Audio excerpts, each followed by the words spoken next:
Anda sedang mendengar Shockcast Original. Shock. Jika anda diminta masuk ke sebuah bilik gelap untuk disoal siasat, apakah anda berjanji hanya akan berkata yang benar-benar? Tiada yang dusta atau selainnya, melainkan kenyataan yang benar sebenarnya. Mungkin ia pahit untuk ditelan, pedih untuk dikenang. Mengadaptasi konsep dark room atau bilik gelap, siri Shock Confession Bilik Gelap menggali dan membongkar kisah-kisah inspirasi rakyat Malaysia yang penuh tangis dan tawa. Di dalam bilik gelap ini, perca-perca kenangan manis, pahit, sedih, marah dan kecewa, malah kesesalan dan harapan dalam memburu piala kehidupan diluahkan secara telus dan jujur. Inilah Confession Bilik Gelap.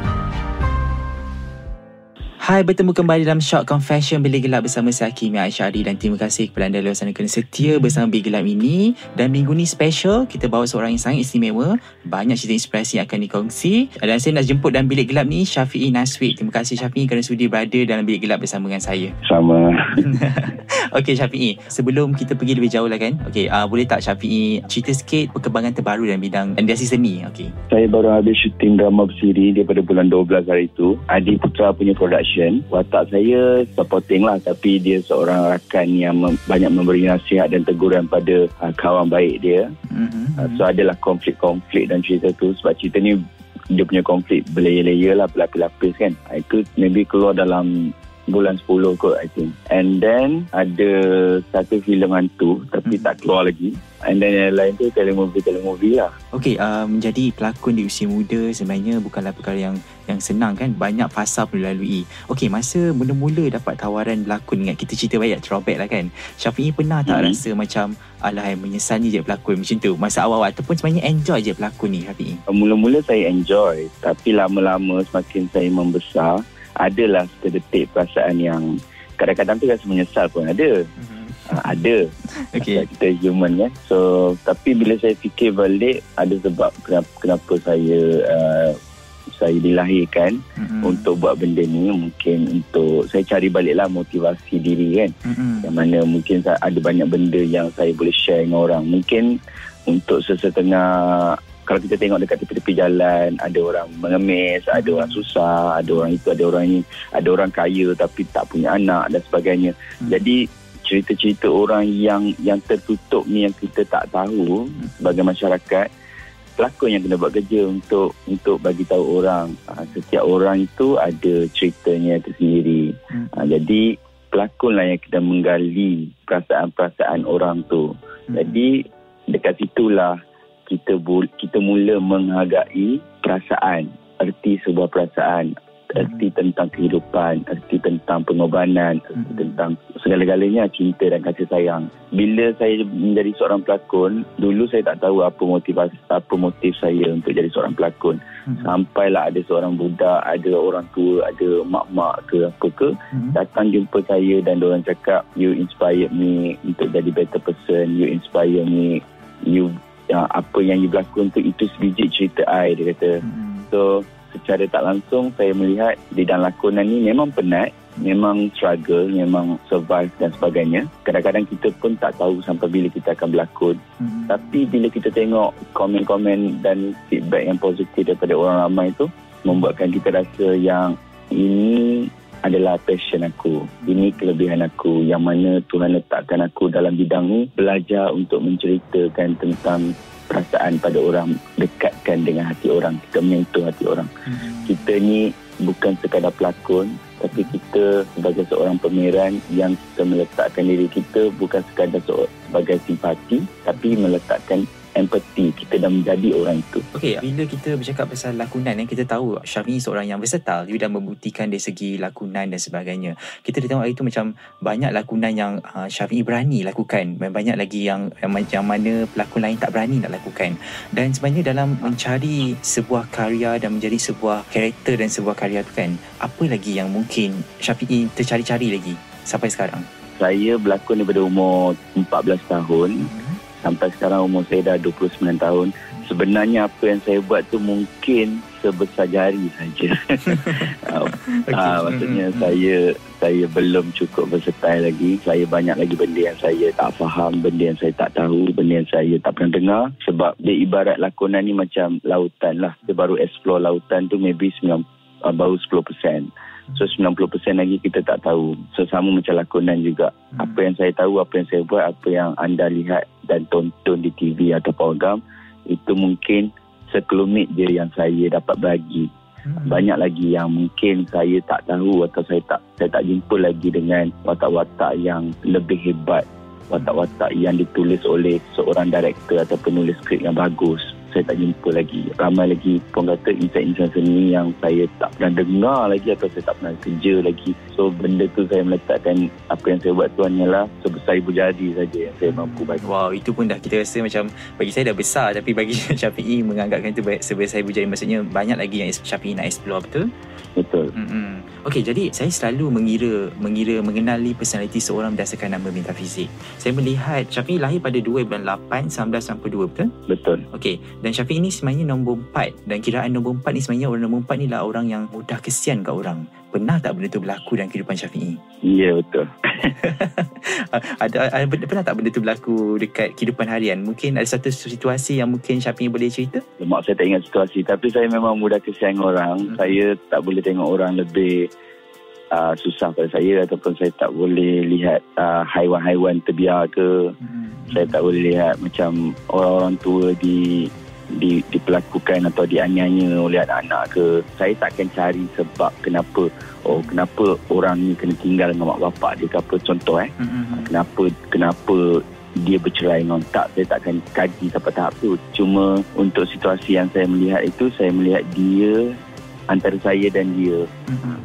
Saya takkan kaji background dia, saya akan kaji dia saja, kenapa kesiannya dia. So maksudnya husnuzon pada orang yang saya melihat lah. Kalau saya tengah makan ke, ada kucing datang ke, atau saya tengok haiwan terbiar tepi jalan, kena matikan langgar ke, orang tak ambil, tak tanam kan, saya akan rasa macam alamak, kat mana kemanusiaan ni, kenapa orang tak berhenti tepi tanam at least kan. Okey, jadi macam sebenarnya nombor 4 ni lah, macam Syafiee ni kita nampak nombor-nombor baik lah, macam seorang yang baik kan. Pernah tak orang ambil kesempatan berdasarkan kebaikan Syafiee sendiri? Benda tu saya rasa macam fasa lah kot, fasa kehidupan. Mungkin ada, tapi kita as a human, kita kena berhati-hati. Dan itu semua proses. Kita terkena ke satu-satu benda yang contoh kalau kita mudah terkesian ke orang, ada yang benda kita kesian tu memang patut dia kesian kan. Ada yang kita kesian ke orang, dia akan terkena pada kita juga. Tapi itu proses, maksudnya kata apa-apa itu ujian lah. Maksudnya sama ada benda tu akan mengubah kita untuk menjadi lagi teruk, ataupun tetap membuat kita untuk kita kena terus buatkan kebaikan, terus buat kebaikan. Cuma kena letakkan berhati-hati tu. Kena ada border lah, ada thin line. Contohlah. Betul. Okey, jadi cerita pasal career pula lah. Tadi cerita pasal personal apa. Cakap pasal metafizik pula kan. Okey, usai musim dan talent time kan, apa perkara yang paling dirindukan yang pernah arwah Yasmin Ahmad kongsikan kepada Syafiee? Be humble, jujur, dan buat apa yang you rasa you nak buat, tanpa efek dengan apa yang orang nak. Sebab kita sebagai pengkarya, kita yang memberi pada orang. Jangan kita minta apa yang orang nak. Bila kita melihat Instagram Syafiee dan social media lah, kita nampak Syafiee ni seorang yang kita nampak macam happy, macam tak ada masalah dalam kehidupan kan. Tapi jauh di luar hati, yalah masing-masing ada masalah masing-masing kan. Boleh tak saya tanya satu perkara, bila kali terakhir Syafiee menangis dan kenapa?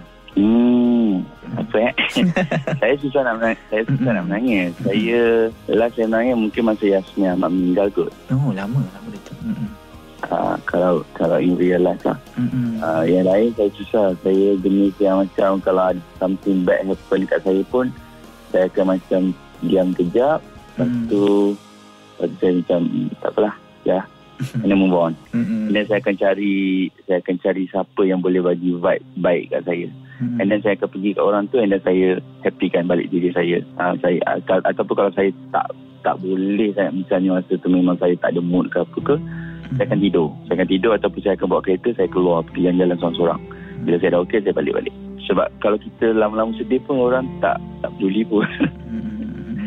So it's better kita happykan diri kita, biar Dia satu untuk inspire orang, satu lagi dia akan menguatkan kita. Bila orang datang kat kita, kau bagi semangat kat aku lah, aku nak jadi macam kau lah. So secara tak langsung perkara tu buatkan kita rasa hidup tu lebih baik lah. Jadi setelah apa yang kita lalui pada hari ini kan, macam kita nampak ini minta pandangan dari Syafiq lah kan, sebab anxiety, depression, perkara yang berlaku pada anak-anak muda remaja kini. Dan salah satu sebabnya bila dia compare bila ada social media, bila di mana kita tengok hidup orang tu lebih hebat kita, dan kita rasa macam nak compare diri kita dengan orang lain. Sebenarnya benda tu bagus ataupun macam mana? Syafiq rasa pernah tak Syafiq hadapi perkara sebegini macam tu? Saya rasa ramai orang ataupun kita semua pun pernah menghadapi perasaan yang macam nak compete dengan orang, ataupun kita rasa kita tak cukup bagus dengan orang, life kita teruk, life kita ini, life kita itu. Kita keep telling ourselves yang kita kurang daripada orang lain sampai buat kita rendah diri. Which is, benda tu ada pro and cons. Kalau kita nak jadi bagus macam dia, kita usaha untuk jadi bagus macam dia. Dan kalau kita kurang daripada dia, kita buat apa yang kita ada, tapi kita baguskan apa yang kita ada. Maksudnya macam saya, mungkin saya tak macam artis lain yang apa-apalah yang dia tunjuk-tunjuk kan kat Insta kan.